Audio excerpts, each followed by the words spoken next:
नमस्कार, मैं हूं Amod Srivastava. Amazing thought, amazing message, amazing information की दिशा में आज एक कदम और आगे।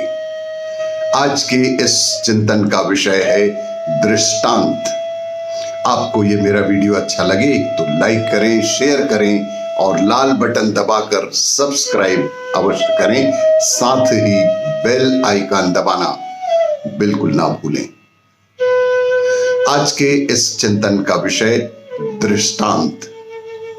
उद्धव ने श्री कृष्ण से पूछा, जब द्रौपदी लगभग अपना शील खो रही थी तब आपने उसे वस्त्र प्रदान कर लाज बचाने का दावा किया।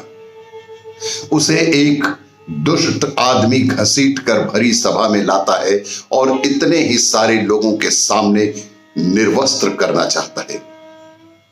ऐसे में एक महिला का शील क्या बचा? आपने क्या बचाया? अगर आपने संकट के समय में अपनों की मदद नहीं की तो आपको आपद बांधव कैसे कहा जा सकता है? बताइए, आपने संकट के समय में मदद नहीं की तो क्या फायदा? क्या यही धर्म है? इन प्रश्नों को पूछते पूछते उद्धव का गला रूंध गया था और उनकी आंखों से आंसू बहने लगे। यह अकेले उद्धव के प्रश्न नहीं हैं। महाभारत पढ़ते समय हर एक के मनोमस्तिष्क में ये सवाल उठते हैं। उद्धव ने हम लोगों की ओर से श्री कृष्ण से उक्त प्रश्न किए। भगवान श्री कृष्ण मुस्कुराते हुए बोले, प्रिय उद्धव, यह सृष्टि का नियम है कि विवेकवान ही जीतता है। उस समय दुर्योधन के पास विवेक था, धर्मराज के पास विवेक नहीं था। यही कारण रहा कि धर्मराज पराजित हुए।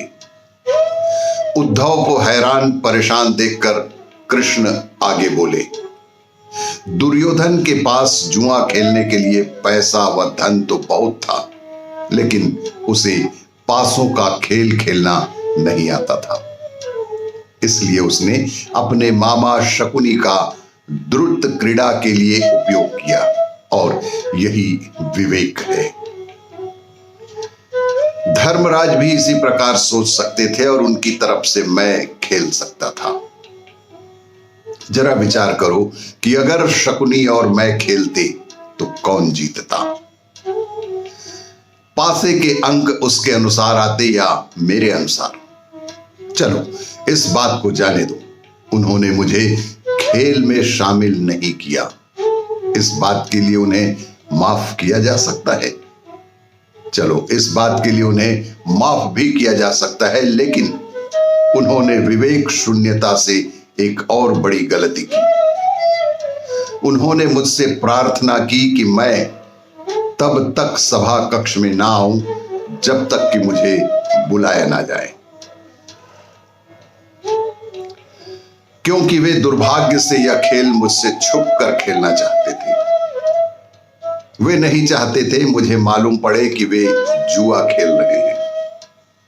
इस प्रकार उन्होंने मुझे अपनी प्रार्थना से बांध भी दिया था। मुझे सभा कक्ष में आने की अनुमति नहीं थी। इसके बाद भी मैं कक्ष के बाहर इंतजार कर रहा था कि कब कोई मुझे बुलाता है। भीम, अर्जुन, नकुल और सहदेव सब मुझे भूल गए। बस अपने भाग्य और दुर्योधन को ही कोसते रहे। अपने भाई के आदेश पर जब दुशासन द्रौपदी को बाल पकड़कर घसीटता हुआ सभा कक्ष में लाया, द्रौपदी अपने सामर्थ्य के अनुसार जूझती रही। तब भी उसने मुझे नहीं पुकारा। उसकी बुद्धि तब जागृत हुई जब दुशासन ने उसे निर्वस्त्र करना प्रारंभ किया। जब उसने स्वयं पर निर्भरता छोड़कर हरि हरि अभयम कृष्णा अभयम की गुहार लगाई, तब मुझे उसके शील की रक्षा का अवसर मिला। जैसे ही मुझे पुकारा गया, मैं अविलंब पहुंच गया। अब इस स्थिति में मेरी गलती बताओ। उद्धव बोले, कान्हा, आपका स्पष्टीकरण प्रभावशाली अवश्य है, किंतु मुझे पूर्ण संतुष्टि अभी भी नहीं हुई। क्या मैं एक और प्रश्न पूछ सकता हूं? कृष्ण की अनुमति से उद्धव ने पूछा, इसका अर्थ यह हुआ कि आप तभी आओगे जब आपको बुलाया जाएगा। क्या संकट से घिरे अपने भक्त की मदद करने आप स्वतः नहीं आओगे? इस पर भगवान श्री कृष्ण मुस्कुराए। उन्होंने कहा कि उद्धव, इस सृष्टि में हरेक का जीवन उसके स्वयं के कर्म फल के आधार पर संचालित होता है। ना तो मैं इसे चलाता हूं और ना ही इसमें कोई हस्तक्षेप करता हूं। मैं तो केवल एक साक्षी हूं। मैं सदैव तुम्हारे नजदीक रहकर जो हो रहा है उसे देखता हूं, और यही ईश्वर का धर्म भी है। वाह वाह, बहुत अच्छा कृष्ण। तो इसका अर्थ यह हुआ कि आप हमारे नजदीक खड़े रहकर हमारे सभी दुष्कर्मों का निरीक्षण करते रहेंगे। हम पाप पर पाप करते रहेंगे और आप हमें साक्षी बनकर देखते रहेंगे। आप क्या चाहते हैं कि हम भूल करते रहें, पाप की गठरी बांधते रहें और उसका फल भुगतते रहें? उलाहना देते हुए उद्धव ने पूछा।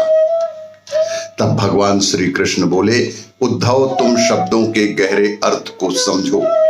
जब तुम यह समझकर अनुभव कर लोगे कि मैं तुम्हारे नजदीक हूं, जिस दिन तुम्हें ऐसा महसूस हो जाएगा कि मैं तुम्हारे ठीक आसपास ही उपलब्ध हूं, तो तुम बुरे कर्म करने ही छोड़ दोगे।